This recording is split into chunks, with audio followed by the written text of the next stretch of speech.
Alors, bonjour et bienvenue dans votre cours de rédaction du programme de secrétariat. Alors, dans le cadre de ce cours, vous allez apprendre à préparer votre travail, à établir des plans de texte, à composer des textes, à en assurer la qualité, ça veut dire ne pas faire de fautes, à effectuer de la mise en page et à préparer des enveloppes.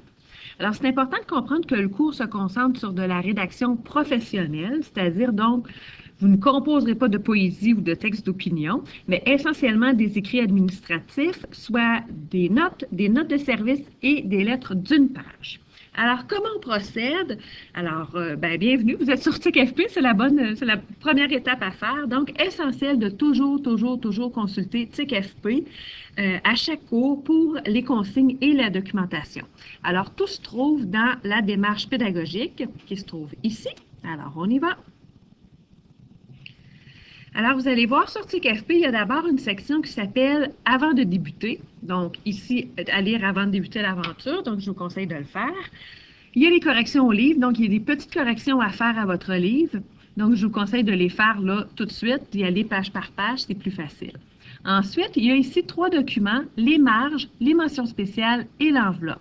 Ces 3 documents que je vous conseille de faire imprimer et d'avoir toujours à proximité là, quand vous travaillez. Pourquoi? Il y a certaines normes qui sont différentes de ce qu'on vous apprend dans votre livre. Donc, en fait, on a simplifié certaines normes ici au CFP pour qu'elles soient plus faciles à retenir et plus faciles à appliquer aussi. Donc, ça concerne évidemment les marges, les mentions spéciales, l'enveloppe. Donc, en cas de différence entre ce qui est dit dans votre livre et ces documents-là ici, donc, ce sont vraiment les documents qui sont sur TIC-FP qui ont priorité. D'accord? Vous avez ici également la partie le corrigé. Donc, tout le corrigé de votre livre est disponible sur Internet, ici. Ensuite, comment le travail est fait en tant que tel? Alors, la première partie, le chapitre 1, c'est la disposition de la correspondance. Donc, vous allez apprendre toute la mise en page de la note de service et de la lettre d'une page. Les consignes sont là. Important de bien les lire, évidemment. Vous avez ici des petites capsules que vous pouvez aller consulter, en fait, que je vous conseille d'aller consulter là, selon on vous dit à quelle page. Donc, vous pouvez tout de suite aller dans votre livre puis les marquer pour dire qu'il y a une capsule là. Et les capsules sont où? Sont dans la page d'accueil de votre livre, sur TIC-FP plutôt, pas de votre livre, mais ici. Et il y a une partie lien. Et donc, les capsules sont là, vous avez les liens directs. Très bon. Donc, si on retourne à la disposition de la correspondance dans la démarche pédagogique, donc les consignes sont là. À la fin, il y a un formatif qui est disponible aussi là, ici, formatif sur la disposition. Alors, vous allez voir, puis il y a différents documents ici, aide-mémoire, la signature, mention d'acheminement, grille de vérification, c'est différents outils qui sont là pour vous aider. Il faut savoir que la disposition de la correspondance en rédaction, il y a énormément de détails.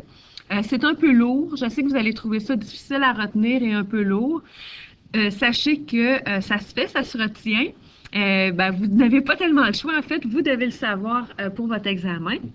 Mais en même temps, on ne s'attend pas à ce que, quand vous allez faire votre formatif sur la disposition, à ce que vous sachiez tout par cœur. C'est normal, quand vous allez faire votre formatif, de consulter votre livre, de retourner voir les capsules, de consulter les outils de référence, parce que il y a vraiment beaucoup de détails. C'est au fur et à mesure, plus vous allez en faire, éventuellement, vous allez vous rendre compte que votre disposition va être vraiment bien intégrée. La deuxième partie, ici, chapitre 2, et le début du chapitre 3, ce sont les grands principes de rédaction. Donc, qu'est-ce qui se fait, qu'est-ce qui se dit pas, comment améliorer nos textes. On va parler un peu de syntaxe, un peu de ponctuation. Donc, c'est aussi le ton de la lettre aussi. Comment est-ce qu'on écrit un client contre qui on est fâché, mais on veut pas qu'il sache qu'on est fâché. Donc, il faut toujours garder une certaine politesse. Donc, ça, c'est vraiment les grands principes de rédaction, chapitre 2 et chapitre 3. Le chapitre 3, chapitre 4, chapitre 5, après ça, c'est essentiellement de la rédaction. Vous allez avoir, je vous montre ici un petit peu, vous allez avoir des mises en situation où vous allez devoir, ici, la liste des travaux à faire, commencer vraiment à remettre du travail de rédaction. Il y a une autre vidéo, quand vous allez être rendu là, qui explique comment remettre les travaux, comment remettre les lettres. Donc, je vous laisse à le chapitre 1 et le chapitre 2 pour commencer. Vous dire aussi que, avant de commencer votre travail, il y a une grille de suivi du temps qui est disponible. Donc, c'est de me la demander à moi, Martine, votre enseignante. Je vais vous la remettre, comme ça, vous allez pouvoir la voir en couleur, c'est plus joli que la voir en noir et blanc. Donc, vous me demandez votre grille de suivi et vous êtes prête à commencer. Donc, chapitre 1, chapitre 2, prenez votre temps. Sachez que vous avez, pour ces chapitres-là, le droit et même, je vous suggère fortement d'utiliser des outils de référence comme le français au bureau et l'introduction aux communications d'affaires.